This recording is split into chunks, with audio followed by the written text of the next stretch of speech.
இப்படில கேட்டுக்கோ. பெருநாளைக்கு காலையில சுப்பு தொழுவுறப்பவே பள்ளிவாசல் போய் ஜமாத்தோட தொழுவணும். அடுத்தது பெருநாளைக்கு நோம்பு பெருனா பத்தியா, நோம்பு பெருநாளைக்கு போறதுக்கு முன்னாடி ஏதாவது இனிப்பா தின்னுட்டு போகணும். இனிப்புனா ஒரு டேட்ஸ் கூட சாப்பிடலாம். ஒரு ஈத்தப்பழத்தை ஒன்று தின்னுட்டு போகணும். அது திங்கிறப்போ 6 நம்பர்ல திங்கணும்.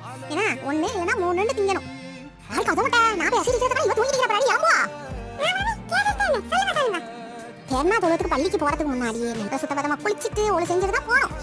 போறதுக்கு முன்னாடி எல்லாம் பல்ல தீட்டிக்கிறணும். மிசுவாக்கு போட்டு பல்ல தீட்டிக்கிறது சொல்லிட்டு அதே மாதிரி அழகா அத்தர்லாம் போட்டு ஆம்பளை போறப்போ நல்லா வாசமான அத்தர் தேய்ச்சிட்டு இருக்கிறதுலயே நம்ம கிட்ட அழகான துணியா எடுத்து போடணும். புது துணி போடலாம். அதுக்கப்புறம் நம்ம ஒருத்தர் பார்த்து சந்தோஷமா ஈத் முபாரக் பெருநாள் வாழ்த்துக்கள்னு வாழ்த்திக்கணும். அது மாதிரி முடிஞ்ச வரைக்கும் பள்ளிவாசலுக்கு போறப்போ நடந்தே போகணும். ஏன்னா ஒவ்வொன்றுக்கும் நன்மை. அது மாதிரி ஒரு வழியில போனியோன்னா வர்றப்போ வேறு பக்கமா வரணும். அது மாதிரி நடந்து போறப்ப தக்பீர் சொல்லிக்கிட்டே போகணும். அதிகமா கண்டிப்பா சாபத்துல் ஃபித்ர் கொடுத்து ஃபித்ரா அரிசி எல்லாரும் கொடுத்துருங்க. என்ன ரூபாயாவோ அரிசியாவோ கொடுத்துருங்க. அதுக்குள்ள சட்டம் என்னங்கிறத போன வீடியோல போட்டிருந்தோம். அது எல்லாத்துக்கும் ஈத் முபாரக். நான் போயிட்டு வரேன்னா